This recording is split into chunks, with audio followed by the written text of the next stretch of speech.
Hello বন্ধুরা, আমি লিজা। রান্নায় হাতে করিতে আজ আবার মজাদার একটা রেসিপি তোমাদের সাথে শেয়ার করতে চলে এলাম। লাইক, শেয়ার, কমেন্ট ও সাবস্ক্রাইব করতে ভুলো না যেন। আমি কড়াইতে একটু সর্ষের তেল দিয়ে দিচ্ছি অল্প করে। বাদামে একটু নুন দিয়ে নিচ্ছি। নুনটা দেবার আগে অল্প করে একটু জল দিয়ে নিচ্ছি, সামান্য দিয়ে বাদামের মধ্যে নুনটা ভালোভাবে মাখিয়ে নিচ্ছি। এবার বাদামটা তেলের মধ্যে দিয়ে দেব।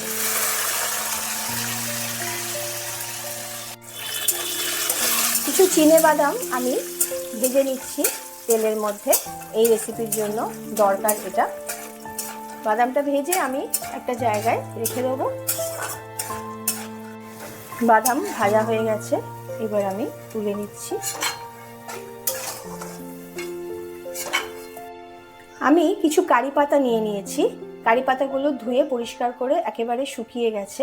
এগুলো আমি তেলের মধ্যে দিয়ে, আমি ছাড়াচ্ছি না কারি পাতাগুলো, এই অবস্থায় তেলের মধ্যে দিয়েই একটু তুলে নেব।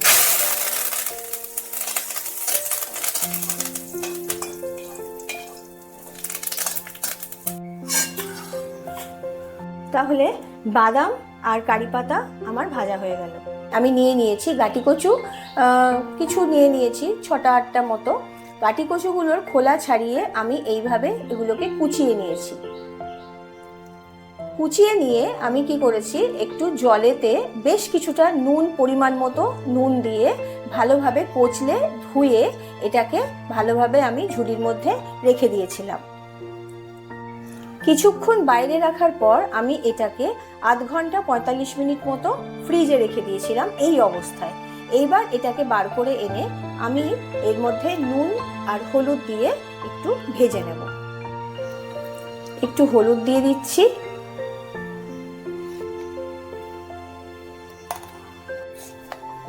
আর নুন দিয়ে দিচ্ছি। এবার এটা হাতায় করে ভালোভাবে মিশিয়ে নেব। হাত আমি ইউজ করছি না, কারণ হাত দিলে বেশি হরহরে তো, এটা আমাকে বারবার করে হাত ধুতে হবে, আমি তোমাদেরকে দেখাতে পারবো না, সেই জন্য আমি হাতটা ইউজ করছি না। ভালোভাবে এটা মাখিয়ে নিচ্ছি।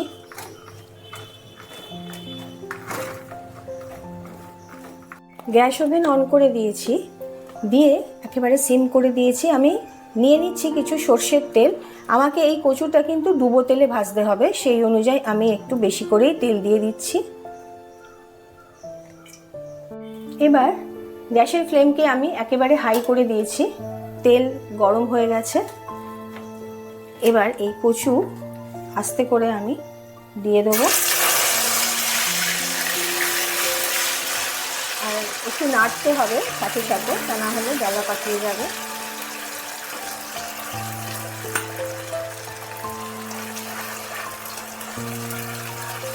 এইভাবে ভাজতে হবে, একটু দেখে ভাজবে যাতে তোমাদের আটকে না যায়, একটু খেয়াল রাখতে হবে।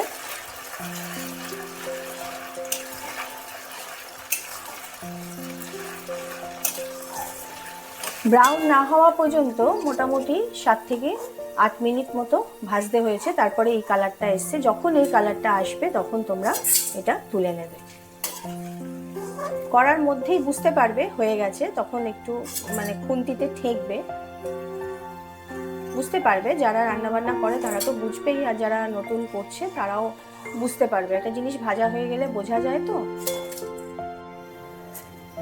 আবার তেল গরম হচ্ছে, আমি একইভাবে দিয়ে দিচ্ছি।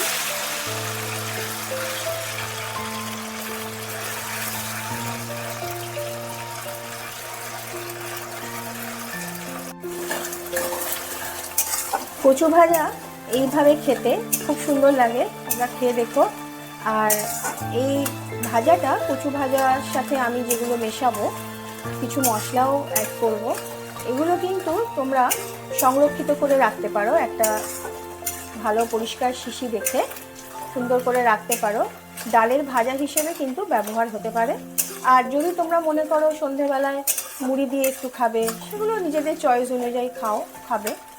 তো এইভাবেই এগুলো খায়, বেশ ভালো লাগে খেতে। যদি তোমরা ঠিকভাবে রেখে দিতে পারো তাহলে কিন্তু ভাজার পরে যে কুরকুরে ভাবটা থাকে সেটা কিন্তু থেকে যায়। এই যে আওয়াজটা হচ্ছে, এই আওয়াজটা হওয়া মানে কিন্তু ভাজা হয়ে গেছে। এবার আমি তুলে নেব। গ্যাসের ফ্লেমকে একেবারে সিম করে দিয়েছি।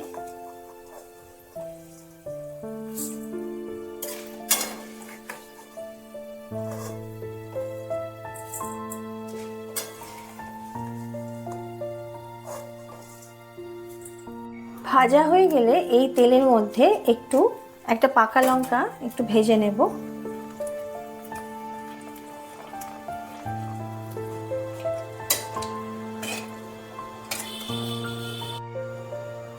এবার আমি এগুলোকে একটা জায়গায় ঢেলে নিয়ে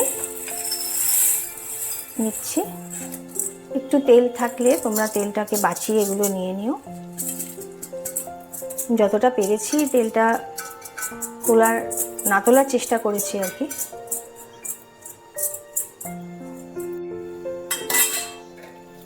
এবার কারি পাতাগুলো ছাড়িয়ে এর মধ্যে দিয়ে দিচ্ছি। এটা কিন্তু তোমরা রেখে দিতে পারো, আর সন্ধেবেলায় যদি শুকনো মুড়ির সাথে খাও তাহলেও খেতে পারো। এরপর দিচ্ছি ভেজে রাখা চিনেবাদামগুলো।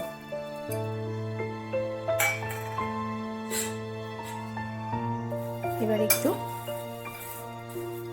নাড়িয়ে নিচ্ছি।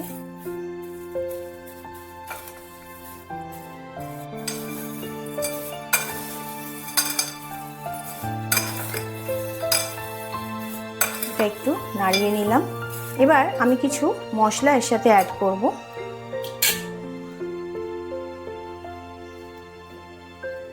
আমি দিয়ে দিচ্ছি এর মধ্যে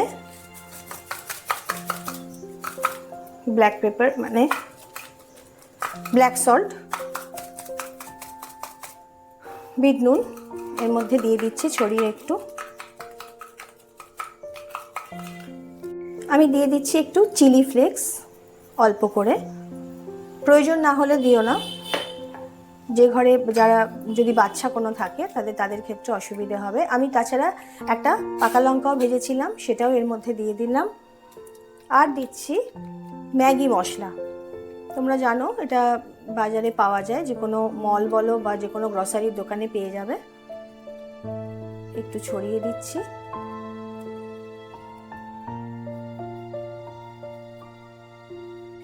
আমি পিৎজা অরিগ্যানোটা ব্যবহার করি যে কোনো রান্নায়, যে কোনো রেসিপিতে বেশ ভালো একটা স্মেল থাকে। সেই পিৎজা অরিগ্যানো আমি এর মধ্যে একটু দিয়ে দিচ্ছি। তোমরা যারা এটা ইউজ করো তারা জানবে এর ফ্লেভারটা খুব সুন্দর, ওই জন্য এটা একটু দিয়ে দিলাম। এবার আমি এটাকে ভালো করে মিশিয়ে নিচ্ছি।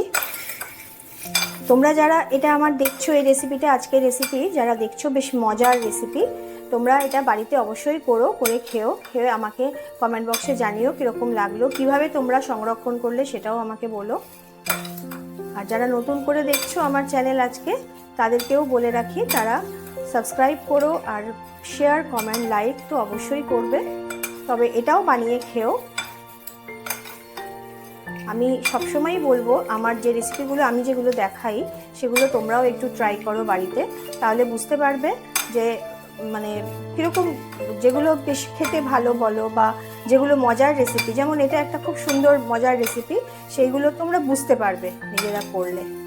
আর আমি তো বেশ কিছু আইটেম আমার কিন্তু বেশ একটু অল্প সময়ই লাগে, খুব একটা বেশি সময় লাগে না। তাহলে আজকের মতো আমি আমার এই রেসিপি শেষ করলাম। তাহলে আজকের মতন আমার রেসিপি কমপ্লিট হয়ে গেল। আমি আবার চলে আসবো আগামী দিনে একটা নতুন রেসিপি নিয়ে। আজকের মতন টাটা।